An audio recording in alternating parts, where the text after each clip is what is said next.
In a remote corner of the Black Forest, a series of oak posts supporting an ancient outbuilding have remained firmly in the ground since the 15th century. While the upper portions of these timbers have weathered to a pale silvery grey, the bases, buried in the earth, are jet black. These are not coated in modern paints or chemical stains. They are scorched by fire. If you were to run a finger across the surface, flakes of pure carbon would come away in your palm, yet the core remains as solid as the day it was set. The medieval farmer who placed these posts used only a simple fire pit and an hour of focused labor. He lived his life, passed the farm to his children, and eventually his great-grandchildren sold the property.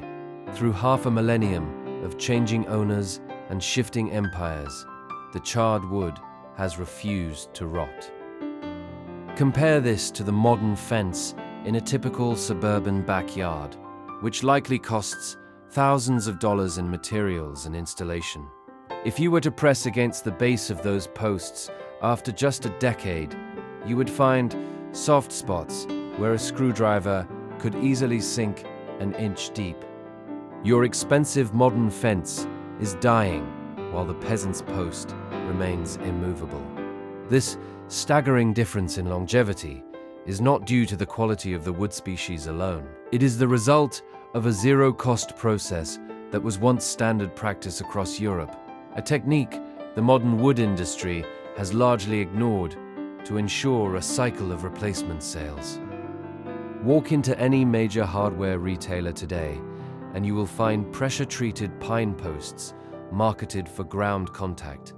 These products carry warranties of 20 or even 40 years, printed boldly on the plastic tags. However, a close reading of the fine print reveals that the warranty only covers the physical cost of the board, not the labor to replace it. Furthermore, these warranties almost always exclude rot caused by environmental conditions. This is a paradox, as environmental conditions, moisture, soil, and microbes are the only reasons a fence post exists. The warranty is designed to provide a false sense of security rather than a guarantee of performance. Data from the United States Forest Service suggests that modern treated yellow pine lasts an average of 12 to 15 years before failure. In severe exposure test plots, consumer-grade treated wood often falls far below its promised lifespan. When the post inevitably rots, the consumer returns to the store to buy a replacement, fueling a perpetual revenue model. The chemistry behind these modern treatments is even more concerning than the misleading marketing. From the 1940s until the early 2000s, residential lumber was saturated with chromated copper arsenate, or CCA. This mixture relied on arsenic to kill the fungi and insects that consume wood, but the environmental cost was high.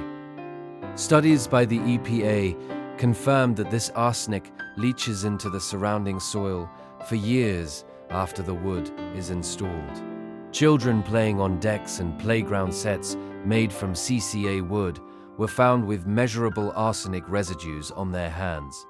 Under heavy public pressure and legal scrutiny, the industry finally withdrew CCA from residential use at the end of 2003. Modern replacements like alkaline copper quaternary still leach high levels of copper and require handled with protective gear. The heavier industrial treatments, like creosote, are classified as probable carcinogens and are strictly banned for residential use. This is what the modern industry markets as protected wood timber that is essentially poisoned to prolong its life for a mere decade. Meanwhile, the medieval alternative costs nothing, produces zero toxic waste, and has been documented to outlast modern chemicals by a factor of 5. This method is known in Old German trades as Curlin and in Scandinavia as Brenning. Long before the Germanic tribes, the Romans had already mastered this technique for their bridges and fortifications. The architect Vitruvius, writing 30 years before the birth of Christ, explicitly recommended carbonizing timber over an open flame to protect it from the earth. Vitruvius was recording a tradition that had already been validated by centuries of Mediterranean engineering. When archaeologists today excavate Viking-age longhouses, they often find the original post holes, still containing fragments of oak. In nearly every case, the only part of the wood that has survived the centuries is the layer that was carbonized by fire. For decades, the modern chemical industry dismissed this practice as mere folklore or a decorative aesthetic. They argued that a seared exterior was nothing more than a cosmetic change that could not possibly provide structural protection. This narrative held firm until independent researchers began conducting controlled decay tests on carbonized wood samples. A 2021 study published in the journal Forests finally provided the scientific validation that the medieval builders already knew. Researchers from the US Forest Products Laboratory tested charred cedar and oak against untreated controls in high-moisture decay chambers. The results showed that the charred layer acted as a physical, chemical, and biological barrier that significantly reduced mass loss. Parallel studies on the Japanese version of this practice, known as yakisugi, found that charred wood absorbs 50% less moisture than untreated wood. The mechanism of protection operates on 3 distinct fronts simultaneously. First, when wood is heated to approximately 450 degrees Fahrenheit, the sugars and starches known as cellulose and hemicellulose undergo pyrolysis. These are the primary food sources for rot-causing fungi, and fire effectively cooks them away, leaving behind an inedible carbon crust. Second, the process of pyrolysis creates natural phenolic chemicals and creosols that redeposit just beneath the surface. These molecules act as natural fungistatic agents, much like the smoke used to preserve meats from spoilage. Third, the resulting carbon layer is entirely hydrophobic, meaning it does not wick water into the core of the timber. Because the interior stays dry, the conditions necessary for fungal growth are never met. Furthermore, wood-boring insects like termites and carpenter ants find the carbonized layer impossible to digest or tunnel through. The evidence of this success is standing in plain sight throughout the farmsteads of northern Germany and the Netherlands. Surveys of vernacular architecture consistently find charred sill beams and foundation posts on structures built in the 1400s that are still load-bearing. Dendrochronology confirms these timbers were felled and treated over 5 centuries ago, yet they remain structurally sound. On the other side of the planet, Japanese builders developed an identical technique using triangular chimneys of cedar boards to channel flame. This convergent engineering proves that the solution is not cultural, but fundamentally chemical and physical. The fire works because the laws of chemistry are universal and unchanging. We stopped using this method not because it failed, but because it required labor rather than industrial consumption. A skilled builder can char a dozen posts in an afternoon, but a factory can chemically soak 10,000 posts using a machine. The industrial model prioritized the removal of labor costs from the books, even if it meant externalizing the environmental cost onto the soil and the consumer.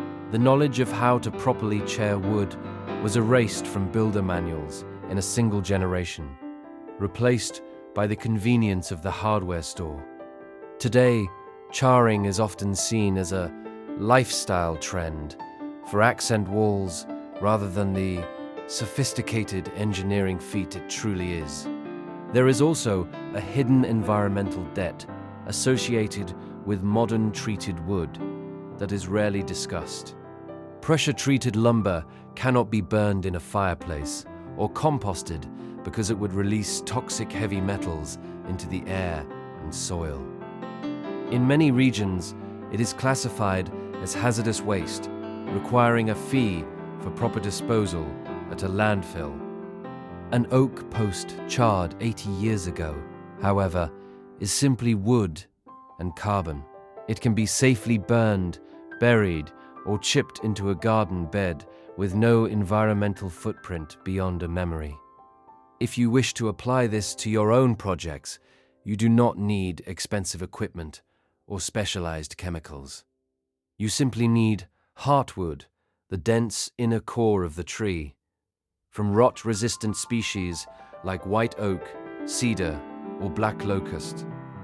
Black locust is the premier choice in North America, as its natural density combined with a char layer creates a post that can outlast the property lines it marks. To treat a post, you simply char the bottom 3 feet in an open fire or with a roofing torch until a uniform black crust about 1/4 inch deep is formed. The surface should resemble the texture of alligator skin, indicating the cellulose has been fully pyrolyzed.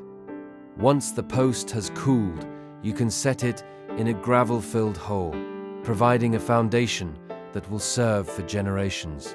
This is the essence of forgotten knowledge. It is not a mystical secret, but a practical truth suppressed by modern convenience. Our ancestors were not primitives. They were engineers who trusted the results of a 1,000-year experiment. We traded that durability for a toxic 15-year cycle of consumption. One choice is still standing in a German farmyard after 5 centuries, and the other is rotting in your backyard today. Discover more history by watching the next video. We're eager to share more with you. You can't go wrong. All our videos are deeply detailed, dull while fascinating, and distinctly sleep-inducing.